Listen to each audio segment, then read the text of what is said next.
a lot of talk about transportation, particularly whether or not it can get done by the midterm elections. What do you think?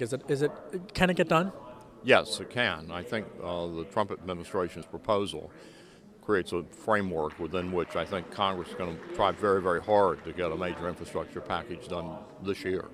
Let me ask you about the public and private partnerships, because we've heard a lot about ideas first pioneered in Australia, particularly asset recycling. Is this a viable form of funding for the transportation package? I think it's viable in isolated cases.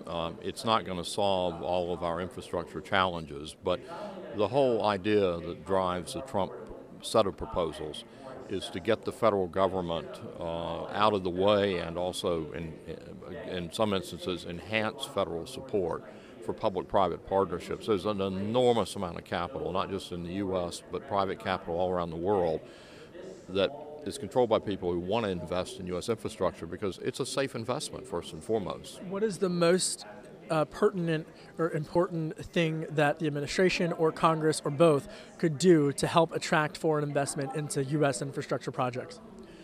Well, if I may, there are two things I'm going to mention. One is that we have tested programs on the federal level that provide loan guarantees that can be incredibly valuable in attracting private capital into communities that want to attract private capital in infrastructure investments.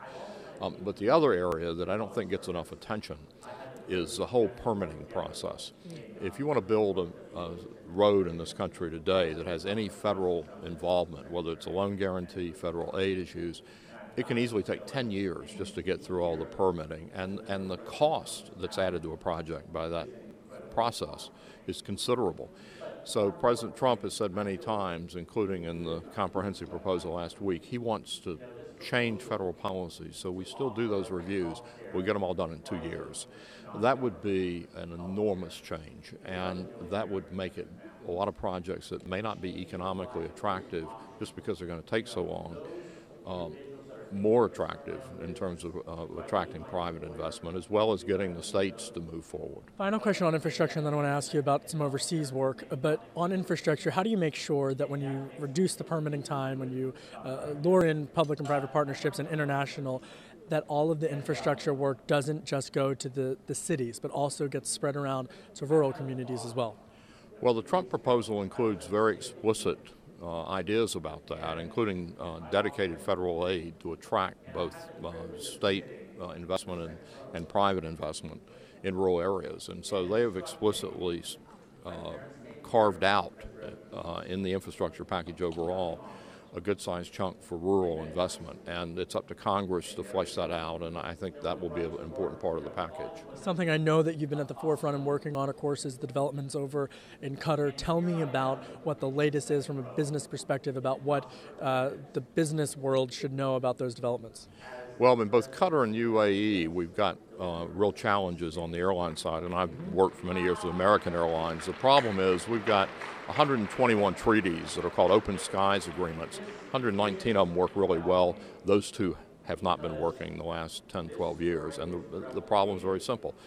The governments of the UAE and Qatar have been subsidizing to the tune of nearly $50 billion their three airlines. So you've got these two tiny countries, and they've got these three massive airlines. Half of the Airbus 380s flying in the world today, these biggest airplanes, hold over 600 people, belong to Emirates Airlines in the UAE.